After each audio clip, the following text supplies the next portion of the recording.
जलसे में हम सबों के दरमियान में मौजूद महफिल के मीर महबूब नज़र लीडर, भारत में दलितों, अक़लियतों, पिछड़ों के तवाना आवाज़ जनाबे बैरिस्टर असदुद्दीन अवैसी साहब, मुअज़्ज़ज़ रुकने पार्लियामेंट और कौमी सदर आल इंडिया मजलिस इत्तेहादुल मुस्लिमीन, दाइस पे तशरीफ फरमा जनाबे इंजीनियर आफ्ताब अहमद साहब, जनरल सेक्रेटरी बिहार, आदिल हसन साहब, कौमी तर्जुमान बिहार, इस महफिल को मुनक़िद करने में आने में अपने नुमायाँ रोल अदा करने वाले हमारे पूर्णिया जिला के जिला सदर जनाबे भाई नदीम साहब, यहाँ के बहुत ही मुअज़्ज़ज़ और मोतबर आलिम और प्रखंड डगरवा के हमारे अध्यक्ष जनाबे मौलाना तनवीर साहब, गालिब बाबू और मेरे भाई जनाबे मौलाना सरवर साहब, शोएब आलम साहब, एहसान साहब, प्रोफेसर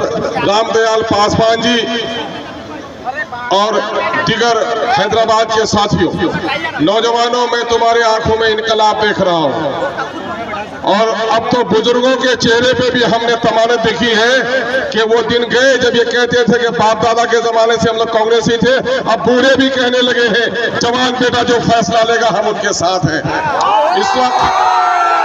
इस वक्त रास्ते की दूरी एसएच में भीड़, कोचा धामन से लेकर रौटा से लेकर अमोर तक लोगों का एक इनकलाबी जलसा ठोकों का, जिसकी वजह से आने में देर हुई, माफ करना। मैं ज्यादा देर आपके और अपने महबूब नेता के दरमियान में मखल नहीं होना चाहता। मैं एमएलए हूँ, था, काम किया कोचा धामन में, किशनगंज में, अभी अमोर में कर रहा हूँ, आप लोग देख रहे हो। मैं सिर्फ पुल पुलिया सड़क की सियासत नहीं करता, इस इलाके के मसाइल हो, नौजवानों के मसाइल हो, मदरसा के असातिज़ा की तनख्वाह का मसला हो, उर्दू का मसला हो, मदरसा के असातिज़ा के रिटायरमेंट में पेंशन का मसला हो, सबकी आवाज़ उठा रहा हूँ, आप लोग गवाह हो। इस वक्त मैं तकरीर नहीं करूँगा, 2-3 बातें पूछूंगा नौजवानों।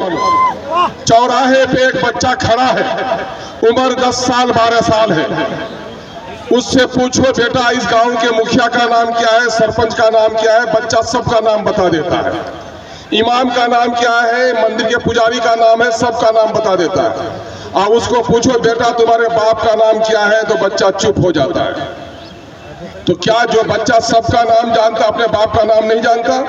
बेटा क्या है तुम्हारे बाप का नाम नहीं बताता, तुम क्या समझोगे नौजवान? तुम कहोगे शायद इसका बाप मर गया है, कहोगे कि नहीं? कहोगे कि शायद इसका बाप बदनाम है, चोर उचक्का है, जिसका नाम लेते हुए शर्माता है? या ये भी सोच सकते हो कि शायद इसकी बदनसीब माँ ने इसका नाम नहीं बताया? ऐसा हो सकता है कि नहीं हो सकता है? अच्छा सोचो, थोड़ी देर के लिए एक जुमला सुनो। अरे डगरवा शरीफों की, संजीदा लोगों की, दीनी और अखलाकी लोगों का मरकज है, इसका ख्याल रखो। सुनो, मैं तुमसे पूछता हूँ, अभी बैरिस्टर असदुद्दीन अवैसी साहब का, कुल हिंद मजलिस इत्तेहादुल मुस्लिमीन का, अख्तरुल ईमान का नाम मत लेना। मैं तुमको पूछता हूँ कि किसी का पाँव कट जाए तो जिंदा रहता है कि नहीं?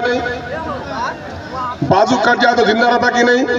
तो गर्दन कट जाती है तो जिंदा रहता है? तो गर्दन कटने से क्या होती है? लाश हो जाती है। जिस तरह गर्दन कटने से कोई जिस्म लाश हो जाती है, जिस कौम का कोई लीडर नहीं, वो कौम भी मुर्दा लाश की तरह है। तो तुम जिंदा रहना चाहते हो कि मुर्दा रहना चाहते हो? गर्दन कटाना चाहते हो कि गर्दन उठा के जीना चाहते हो? तो सुनो, मेरे सवालों का जवाब दो। जादव का लीडर कौन? अरे सुनो, जादव का लीडर कौन बिहार में? लालू यादव। लालू यादव। बोलो पासवान का लीडर कौन? चिराग पासवान। बोलो मछुआरे का लीडर कौन? मल्ला का लीडर कौन? कैसे? माझी का लीडर कौन? जीतन मांझी। अवैसी का, अख्तरुल ईमान का, मजलिस का नाम मत लेना। तुम्हारा लीडर कौन? सुनो, अगर अवैसी को हटा दो, मजलिस को हटा दो, तो चौराहे का बच्चा सबका नाम जानता है, अपने बाप का नाम नहीं जानता। वही हश्र हमारा है, हम सबके लीडर का नाम जानते, अब अपना लीडर का नाम नहीं जानते थे। अल्लाह का शुक्र है अब अपने लीडर का नाम जानते हैं। हमारा लीडर कौन? एक बात और कह के चला जाऊंगा। एक औरत है, बच्चा पैदा नहीं हुआ 12 साल तक, अड़ोसन पड़ोसन के बच्चे को गोद में लेती है कि नहीं? बिल्ली के बच्चे को, कुत्ते के बच्चे को भी गोद में ले लेती है। कभी कभी बड़े बड़े लोगों की जो बीबियां होती है, मालूम है, कुत्ते के बच्चे को गोद में लेती है। लेकिन अगर 12 साल के बाद एक चांद का टुकड़ा उसके गोद में पैदा हो तो अपने बच्चे को गोद में लेगी कि बिल्ली के बच्चे को? तो सुनो, 75 सालों तक मिल्लत की आगोश में कोई नहीं था, लल्लू पप्पू कप्पू को गोद में लेते थे। अब अपना लीडर बैरिस्टर असदुद्दीन अवैसी है, उसके सिवा मेरे गोद का कोई हकदार नहीं है।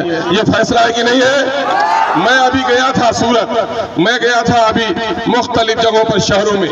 मैं सलाम करता हूं उन परदेसी नौजवानों को जिसने बाहर कमाकर अपने बहनों की शादी, बाप के दवा का इंतजाम किया। वो आज देख रहा है कि अगर मुल्क भर में मेरी कोई आवाज बन रहा है तो बैरिस्टर असदुद्दीन अवैसी बन रहा है। सारे परदेसियों ने फैसला कर लिया है। 75 सालों तक जिनको वोट दिया वो पार्टी का गुलाम बनकर रह गया, तुम्हारे मसाइल का तर्जुमान नहीं बन सका। एमआईएम तुम्हारे मसाइल का तर्जुमान है। गुलामों को चाहते हो कि अपना तर्जुमान चाहते हो? अगर अपना तर्जुमान चाहते हो, मैं तुम्हारा इम्तिहान नहीं लूंगा। मैं आऊंगा, मैं गलियों में हाजिरी देता हूं। मैं 2014 में इलेक्शन लड़ा था, मैंने देखा कि फिरका परस्त ताकतें यहाँ आना चाहती है। मैंने कुर्बानी दी थी कि नहीं दी थी? फिर भी आप लोगों ने वोट दिया था मुझे।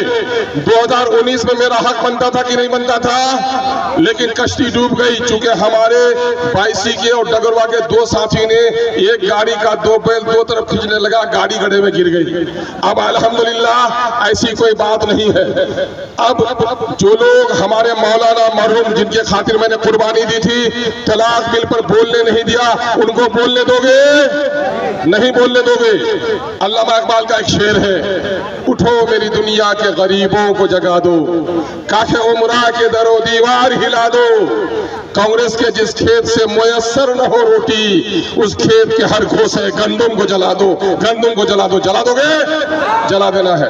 मैं अब आपसे जुदा होना चाहता हूं और आपसे गुजारिश करना चाहता हूं, सड़क पुल पुलिया की लड़ाई लड़ेंगे, लेकिन हम अपनी क़यादत की लड़ाई लड़ेंगे। मेरी क़यादत अगर बाकी रही, आज़ादी के वक्त मदरसे और मस्जिद जलाए गए, हमने संगमरमर की